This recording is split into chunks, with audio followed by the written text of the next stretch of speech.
नमस्कार, मी श्याम उगले. आपण पाहतात फ्री मीडिया. राज्याचे मुख्यमंत्री आणि दोन्ही उपमुख्यमंत्री यांचा शपथविधी दिमागदार सोहळ्यात झाला आहे. यानंतर राज्याला खरे तर वेध लागले आहेत की आपापल्या जिल्ह्यातून किंवा आपापल्या मतदारसंघातून कोण मंत्री होणार. नाशिक जिल्ह्याचा विचार केल्यास राष्ट्रवादी, शिवसेना आणि भारतीय जनता पक्ष यांनी तिन्ही पक्षांकडून मिळून नाशिक जिल्ह्यातून जवळपास 8 आमदार मंत्रिपदासाठी इच्छुक आहेत. त्यामध्ये राष्ट्रवादी काँग्रेस आणि शिवसेना यांचे प्रत्येकी एक आमदार म्हणजे राष्ट्रवादीचे छगन भुजबळ आणि शिवसेनेचे दादा भुसे हे दोन्हीही मागील सरकारमध्ये मंत्री होते. त्या दोघांचं त्यांच्या पक्षामध्ये असलेलं वजन लक्षात घेता या दोघांना पुन्हा त्यांच्या पक्षाकडून मंत्रिपदाची संधी मिळणार हे जवळपास मानलं जात आहे. याशिवाय राष्ट्रवादी काँग्रेसकडून आमदार माणिकराव कोकाटे हे इच्छुक आहेत. उपमुख्यमंत्री अजित पवार यांनी सिन्नरच्या जाहीर सभेमध्ये प्रचार करत असताना माणिकराव कोकाटे यांच्या समर्थकांकडून सभेमध्ये माणिकराव कोकाटे यांना मंत्रिपद दिलं जाईल असं वदवून घेतलेलं आहे. आता राष्ट्रवादीची सत्ताही आलेली आहे, म्हणजे सरकारमध्ये राष्ट्रवादी काँग्रेस सामील आहे. यामुळे माणिकराव कोकाटे यांना मंत्रिपद मिळणार असं मानलं जात आहे आणि स्वतः त्यांच्याकडूनही प्रयत्न सुरू आहेत. शिवसेनेचे दादा भुसे हे मंत्री होणार हे निश्चित. मात्र त्याच वेळेस त्यांचे दुसरे आमदार सुहास कांदे हेही मंत्रिपदासाठी इच्छुक आहेत. भारतीय जनता पक्षानं गेल्या 10 वर्षांमध्ये नाशिक जिल्ह्यातील एकाही आमदाराला मंत्रिपद दिलेलं नाही. मागील वेळेप्रमाणेच भाजपचे यावेळेसही 5 आमदार निवडून आले आहेत.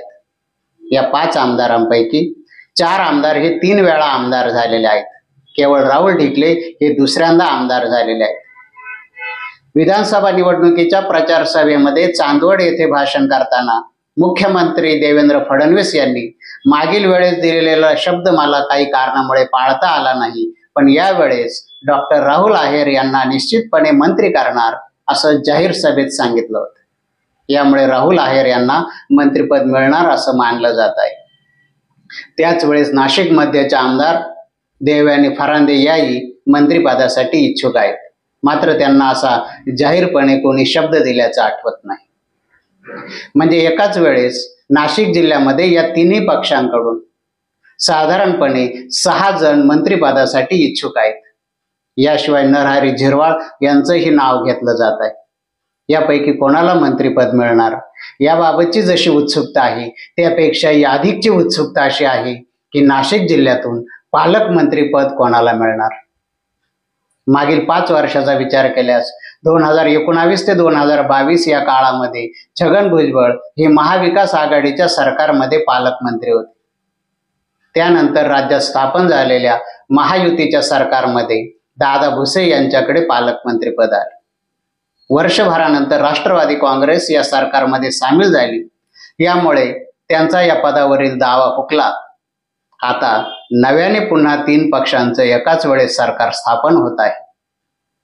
यासाठी मागील वेळेस ज्या लोकांना पालकमंत्रीपद जिल्ह्यामध्ये दिली होती किंवा ज्या पक्षांना पालकमंत्रीपद वाटप करताना जे जिल्हे निश्चित केले होते तेच सूत्र कायम ठेवणार की महाविकास आघाडीने 2019 मध्ये ज्या जिल्ह्यात ज्या पक्षाचे अधिक आमदार त्या पक्षाला पालकमंत्रीपद असं सूत्र ठरवणार. यावर नाशिकचा पालकमंत्री कोण हे याचं भविष्य ठरणार आहे. तसं म्हणलं तर दादा भुसे यांचा दावा प्रबळ दिसतो आहे, कारण मागील सरकारमध्ये ते नाशिक जिल्ह्याचे पालकमंत्री होते आणि एकनाथ शिंदे यांनी मुख्यमंत्रीपद सोडताना जो काही आवाज केलेला आहे किंवा जो काही त्यांचा हट्टीपणा दाखवलेला आहे त्यामुळे त्यांच्याशी जुळवून घेण्याशिवाय फडणवीस यांना पर्याय नाही. एकनाथ शिंदे यांना फार दूरही करायचं नाही आणि फार जवळही करायचं नाही अशी भूमिका घेऊन देवेंद्र फडणवीस यांना हे सरकार चालवावं लागणार आहे. ते चालवताना एकनाथ शिंदे यांनी मुख्यमंत्री पदाचा जो त्याग केला आहे किंवा ते जसं दाखवत आहे त्या पद्धतीने विचार केल्यास हे सरकार पालकमंत्रीपद ठरवताना असं काही नवीन सूत्र जन्माला घालतील असं वाटत नाही. त्यापेक्षा आहे ती परिस्थितीच कायम ठेवण्यावर भर दिला जाण्याची शक्यता आहे आणि तसं झालं तर दादा भुसे हेच पालकमंत्री राहतील. मात्र महाविकास आघाडीचा फॉर्म्युला पुढे रेटला तर मात्र छगन भुजबळ यांना पालकमंत्रीपद मिळू शकतं. माणिकराव कोकाटे हे मंत्रिपदासाठी प्रयत्न करत असले तरी त्यांच्या वाट्याला कॅबिनेट मंत्रिपद येईल असं वाटत नाही. सुरुवातीला त्यांना राज्यमंत्रीपदावरच बोळवण केली जाईल असा अंदाज आहे. डॉक्टर राहुल आहेर यांनाही भारतीय जनता पक्षाकडून मंत्रिपद देताना राज्यमंत्रीपद मिळण्याची शक्यता अधिक दिसते आहे. कारण नाशिक जिल्ह्यात आधीच 2 कॅबिनेट मंत्रिपद असताना तिसरं भाजपला देणं परवडणारं नाही किंवा त्यांच्या जागा वाटपाच्या सूत्रात ते बसणारही नाही. यामुळे भारतीय जनता पक्षाकडून नाशिक जिल्ह्याची पुन्हा एकदा निराशाच भागाने मिळण्याची शक्यता व्यक्त होत आहे. नाशिक जिल्ह्याचं पालकमंत्रीपद महत्त्वाचं असण्याचं कारण म्हणजे येत्या 2 वर्षामध्ये नाशिक जिल्ह्यात होत असलेला सिंहस्थ कुंभमेळा. सिंहस्थ कुंभमेळ्यासाठी जवळपास 6,000 कोटींचा विकास आराखडा तयार होत आहे. यामुळे हे पालकमंत्रीपद महत्त्वाचं आहे.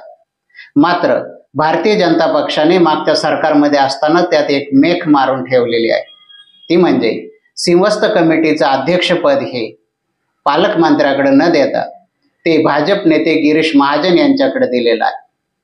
समजा पालकमंत्री पदाबाबत कुठले नवीन सूत्र ठरलं नाही, आहे तशीच परिस्थिती कायम राहिली तर सिंहस्थ कमिटीबाबतही आहे तीच परिस्थिती कायम राहील आणि गिरीश महाजन हे त्या कमिटीचे कायम अध्यक्ष राहू शकतात.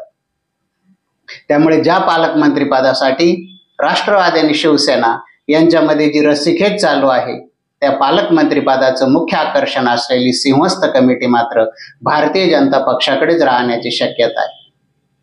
त्यासाठी भाजपचा पुन्हा एखादा नवीन मंत्री दावेदार होऊ नये यासाठी नाशिक जिल्ह्यातील आमदाराला प्रथम राज्यमंत्रीपद देऊन त्याचं समाधान केलं जाईल आणि नाशिक भाजपवर पुन्हा एकदा गिरीश महाजन यांचाच वर्चस्व राहील असं चित्र सध्या तरी दिसत आहे.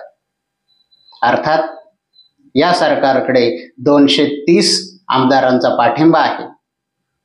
एकट्या भारतीय जनता पक्षाकडे जवळपास बहुमताच्या पर्यंत भिडतील असे आकडे आहेत.